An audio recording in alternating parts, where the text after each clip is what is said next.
Salut à toutes et à tous, j'espère que tout le monde va bien. On se retrouve aujourd'hui pour une nouvelle vidéo YouTube, vidéo matinale. Il est 8h, je suis avec Julien, comment ça va? Écoute, le réveil a été facile ce matin après la soirée d'hier. Je suis obligé de la caler. Et donc du coup, ravi d'être avec toi ce matin pour essayer un nouveau produit du coup, et on va voir ce que ça donne. Exactement. Petite soirée billard, hier il m'a battu. Enfin bref, on ne va pas rentrer là-dedans. Aujourd'hui, autre sujet. Sujet Wilson Shift. La nouvelle raquette qui vient de sortir à l'instant. Nouvelle raquette que pour le moment, nous avons sans les informations. Puisque c'est ça aussi un petit peu le principe de la Wilson Shift. C'est une raquette qui vient du Wilson Lab où on sait simplement le poids dans lequel elle nous a été envoyée. Soit en 300, soit en 315. Aujourd'hui, on l'a en 315. On va la tester. Ouais. C'est ça qui va être intéressant. Avant de la tester, un coloris particulier. Je ne sais pas si c'est ce coloris qui va rester. On n'a pas eu encore les informations au moment où on tourne. Dans le cas, comment est-ce que tu la trouves ? Écoute, moi je la trouve plutôt sympa. J'aime bien les choses un peu sobres, etc. Après, effectivement, je ne suis pas sûr que ce soit le coloris qui reste à la fin. Mais je trouve le coloris plutôt sobre avec l'imitation damier sur le côté, là, sur la tranche. Toujours chez Wilson, le nom de la raquette de l'autre côté. Donc soit la Shift, soit la Blade, etc. Suivant la raquette que ça. Donc ça, il garde vraiment les bases. Effectivement, on a deux infos. Une 315, donc sur un modèle assez lourd. Et le tamis en 18-20. Ouais. C'est les deux infos qu'on a. Une 315 relativement profilée d'ailleurs, qui est relativement large sur les côtés avec un tamis en 18-20 et c'est important de le rajouter. On testera bien sûr le fait de, qu'est-ce que va rajouter ce tamis en 18-20, ce contrôle que va apporter ce tamis 18-20 à cette raquette. Donc voilà. Regarde, je te laisse la prendre en main. Dis-moi juste le ressenti que tu as quand tu la prends en main. Bah écoute, c'est une 315 où j'ai pas l'impression d'avoir une 315 en main en fait. Entièrement d'accord. Elle paraît très légère. Ouais, j'ai l'impression d'avoir une 2,90, 2,95, quelque chose comme ça. Donc un poids standard de raquette. Prise en main plutôt sympa, plutôt en manche j'ai l'impression. Ouais. J'ai pas regardé comme ça, mais oui voilà. Ouais. Un poil en manche, ce qui me dérange pas. Écoute, un tamis classique en 18-20. Écoute, pour l'instant ça me plaît. C'est plutôt sympa. Exactement, on va bien voir ce que ça donne. Mais au vu des caractéristiques qu'on a pour le moment en regardant la raquette, en creusant un petit peu, c'est une raquette qu'on n'a pas pour le moment chez Wilson. Poids en manche, tamis en 18-20, une 315 mais relativement profilée, large, qui est, on dirait un petit peu une Blade croisée avec une Clash. C'est un peu un mix des deux. Voilà, on croirait quelque chose qui n'existe pas pour le moment chez Wilson. Mais en fait, j'avais pas vu, mais le damier là, en fait, ça fait Wilson marqué. Ouais, j'avais même pas vu. Exactement. Bref, maintenant, place au vrai bilan, face au vrai test sur le terrain. C'est parti, on va tous les deux la tester. Et puis après, bien sûr, avec les micros, on vous donne le ressenti en direct. Et à la fin, gros débrief de cette Wilson Shift. C'est parti.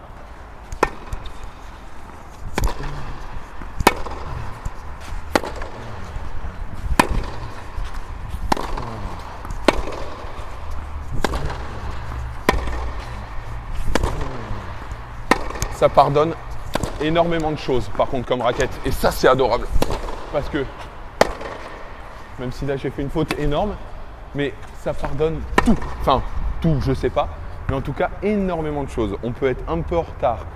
Le fait d'avoir une raquette qui est quand même, j'ai l'impression, orientée puissance avec le contrôle du tamis, ça fait un très bon mix en termes de pardon sur le placement des jambes, même si c'est pas bien, il faut pas faire ça.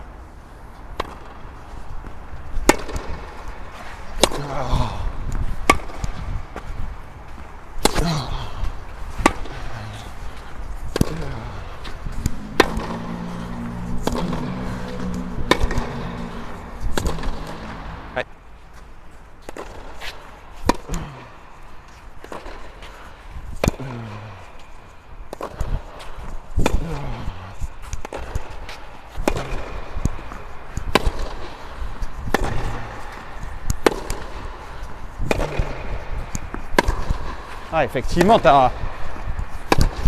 gagnes quand même Tu gagnes quand même en contrôle par rapport notamment par rapport à la gamme Blade, etc. Elle est quand même. Oh, incroyable. Ah, c'est moi.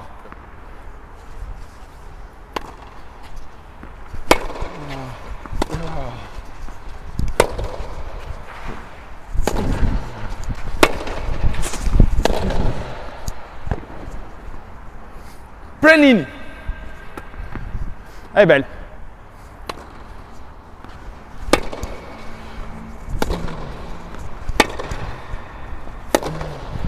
Oh, elle est belle. Bien sûr qu'elle est belle. Oh. Oh non!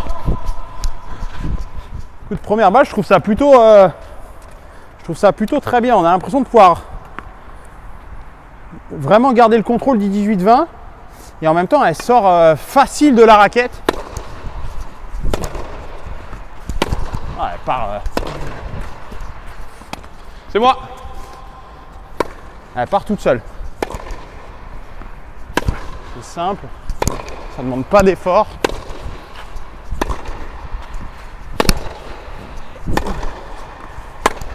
On a un bon contrôle quand même sur les coups en toucher. Pardon. Test de la Wilson Shift à la volée. On va voir, savoir si il y a toujours cette puissance qui est du coup un petit peu moins incontrôlable à la volée ou si il y a ce contrôle du au tamis au 18-20 qui permet d'avoir juste un bon rendement. Écoutez, c'est parti. Ouais. Oh, elle est belle.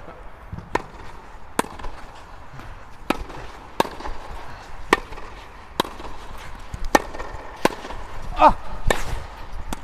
Elle est belle. Hey. Un peu moins de contrôle du coup à la volée, ce qui est normal.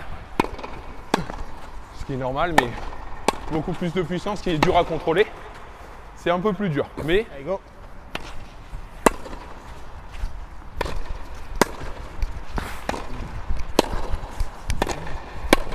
belle.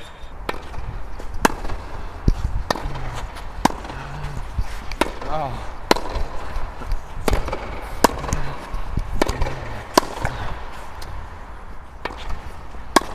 C'est pas la même sensation qu'au fond du cours là, où j'avais l'impression d'avoir.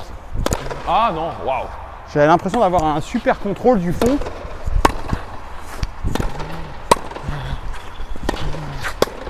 Et là j'ai l'impression que je perds un peu ce contrôle là. Ah non, j'ai pas le droit de la rater. Je vais essayer de faire première volée longue et la deuxième Ouais. pour voir si. La première volée longue. Hop.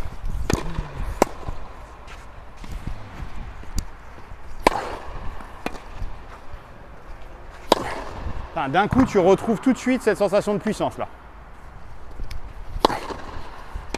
C'est facile. Ouais. Facile.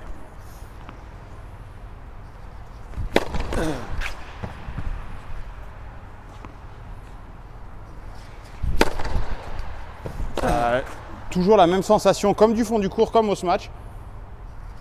Ah, c'est moi qui ai mal lancé, mais ça part vite. sans effort. Et tu sens qu'elle sort bien de la raquette en plus. Tu sens que c'est vraiment t'as cette sensation de facilité en fait quand tu sers, où elle sort assez facilement de la raquette sans faire d'effort. Et pourtant tu sens qu'il y a un peu de poids dans la balle, il y a un peu de vitesse. C'est vraiment, tu vois, comparé moi qui joue par exemple avec la Blade Pro, j'ai l'impression qu'il faut en mettre beaucoup plus pour avoir ce retour là, ouais. Cette sensation de puissance sans forcer. C'est vraiment agréable pour le coup. Bon. Bonne petite transpiration matinale. Ouais, écoute, ça fait du bien dès le matin comme ça de commencer la journée comme ça avec un test produit plutôt très sympa. Exactement, exactement. Franchement, alors, au vu de la première prise en main que j'ai eue avec la raquette, je ne m'attendais pas à ça. Ouais. Parce que normalement, je suis raquette qui est beaucoup plus fine, beaucoup plus souple, avec énormément de contrôle. Et là, je me suis dit, ça s'oriente quand même à un tamis qui est puissance malgré le plan en 18-20. Et ben, ouais, il y a la puissance, mais il y a aussi le contrôle. Ça pardonne énormément de choses sur le terrain. C'est clair. C'est bien. C'est très très bien. Non, effectivement, c'est très bien. J'avais adoré le test qu'on avait fait avec la Clash. De la Clash. Bien sûr. Je vais te dire, j'aime encore plus celle-là pour plusieurs raisons. La première raison, c'est que je pense que la Clash, on est plus sur des joueurs, rien de péjoratif, hein, troisième série, début de seconde série, mais je voyais pas trop des joueurs avec un niveau un peu plus élevé jouer avec. La Clash, c'est plus une raquette qui est sensation. C'est pour trouver des sensations, c'est pour trouver du rythme. C'est pas la raquette qu'on va prendre pour aller faire de la compétition. Non, une fois qu'on passe le stade de 4-6, à 15 on peut encore, mais à 4-6, 3-6, 2-6, on va plus jouer avec la Clash. Alors avec que celle-là, c'est jouable. J'ai l'impression que tu gardes ce contrôle-là qu'on avait trouvé sur la Clash et tu as limite, alors un poil moins bien sûr, mais tu retrouves un petit peu de puissance de la Blade avec un contrôle qui te manquait. Donc finalement, c'est une raquette qui va se retrouver, je pense pour moi, entre les deux et qui permet vraiment de trouver cette puissance. Alors encore une fois, on a parlé du 3-15, hein, et encore une fois, on parle du 3-15, mais on ne le sent pas. Vraiment, Alors, pour tout vous expliquer, j'ai eu ma fameuse blessure du tennis sur neige. Et donc, c'est la première fois que je rejoue depuis 3 semaines. C'est la première fois que je retouche une raquette. J'ai joué avec une 3.15. Je me suis dit, bon, il faut que je tourne la vidéo. Mais ça va pas être une partie de plaisir, je vais me faire le bras. J'ai pas une seule douleur. Je suis assez d'accord avec toi. Moi, je joue avec du coup la Blade Pro, mais avec un poids un peu inférieur. Et limite, j'ai l'impression que celle-là est plus légère. Ouais, bien sûr. J'ai pas cette sensation de lourdeur, j'ai cette sensation de facilité à la frappe. Alors, un seul petit bémol pour moi, c'est dans le jeu au filet, etc. Où je ne retrouve pas les sensations que j'ai au fond du court, ni au service, etc. Et du coup, tu vois, on a fait la volée. Dès que tu repasses au smash service, tu retrouves cette sensation de puissance. À la volée, c'est vraiment compliqué. C'est vraiment compliqué d'amener la tête de raquette. Tu as du mal à la contrôler. C'est la tête de raquette parce qu'elle subit. On l'a bien en main, mais elle subit. Donc, du coup, ça ne repart pas. Alors que par contre, dès que tu repars en smash et que tu as l'inertie, alors là, c'est… Mais par contre, sur tout le reste, super produit. Le design, je trouve, alors on verra si c'est le design final, mais plutôt la cosmétique, plutôt très sympa. Moi, les raquettes plutôt en manche, comme ça, j'aime bien. On n'est pas trop en manche, donc c'est quand même assez sympa. Voilà, moi j'aime bien. On est obligé de stipuler des choses parce qu'on n'a pas les caractéristiques. C'est une raquette qui est Wilson Lab, on n'a pas l'équilibre. Bon, le grammage, on l'a, on n'a pas, on a le plan de cordage, mais on n'a pas toutes les spécificités qui peuvent vous servir à vous, certains spécialistes des raquettes qui ont besoin d'un équilibre particulier, qui ont besoin de choses particulières. Mais tout ce qu'on peut dire, c'est qu'avec les données qu'on a eues, c'était une raquette très agréable à tester. Ouais, très agréable. Et je suis assez d'accord avec toi. Moi, je suis sur des raquettes plutôt plus profilées que ça, où là, on a un cadre quand même assez épais, assez conséquent. Ça nous est aussi arrivé avec la Clash. Exactement, même chose. Ok, on va avoir beaucoup trop de puissance, ici, ça va manquer de contrôle. Et ben, on avait eu cette sensation, cette agréable sensation. Et sur celle-là aussi, je trouve. Je suis assez d'accord avec toi. Je suis agréablement surpris par le produit. J'ai hâte de voir ce que ça donne sur la version finale avec la cosmétique finale. Mais ça, c'est un produit qui est adapté à la fois à des joueurs de 4e série, de 3e série, voire des bons joueurs de seconde série où tu retrouves cette puissance avec un 3.15 et tu gardes quand même un contrôle assez exceptionnel pour des raquettes de ce poids-là. Et à noter qu'on ne sait pas si ça va être le coloris final. C'est possible, hein, parce qu'on sait que maintenant, en plus, Wilson a refait toutes ses raquettes en coloris unique. On sait que la Blade est en vert marron, mais avec une peinture profilée huilée. La Clash est en rouge. La Pro Staff va passer en or orange. L'Ultra, pareil. L'Ultra est en bleu profilé. Donc, c'est possible. C'est possible que ce soit une raquette grise. Ça ne me choquerait pas. Si tu dois mettre une note finale à cette raquette. Sur 10 par rapport à, oui, voilà, sur 10, par rapport à toutes les autres raquettes que tu as testées, ça peut être par rapport à la Clash, ça peut être par rapport à ta Blade, ça peut être par rapport à d'autres raquettes qu'on a testées. Alors je pense que j'avais dû mettre 8 ou 8,5 sur la Clash. Je vais être un poil au-dessus, je vais être entre 8,5 et 9 parce que vraiment je pense qu'elle est adaptée à plus de monde. Ouais. Alors, pas sûr. Plus de monde en compétition. Voilà, tout à fait. Ça. Plus de joueurs compétition qui peuvent jouer avec ça. Et encore une fois, je suis agréablement surpris par le contrôle que tu gardes malgré cette facilité de puissance et une balle qui sort très vite de la raquette avec un très bon contrôle. Je suis entièrement d'accord. Je suis entièrement d'accord. Je la mets. Alors, je ne vais pas la mettre au-dessus de la Clash. Pour la simple bonne raison que pour moi, c'est deux profils qui sont très différents. Ça, tu ne peux pas la donner à quelqu'un qui va être 30 parce qu'il va envoyer des ogives, il ne va pas prendre. Alors que la Clash, ça va être. Par contre, ça, tu peux la donner à un mec à 2,6 ou la Clash, tu ne vas pas forcément pouvoir la donner parce qu'il ne va pas avoir le rendu qu'il souhaite. Mais on va tourner autour des 8, 8,5 par contre, sans aucun souci. J'aurais donné un peu plus de points à la Clash sur la cosmétique finale. Ok. Je la trouve très belle. Celle-là est. C'est celle-là. Celle-là est. Alors.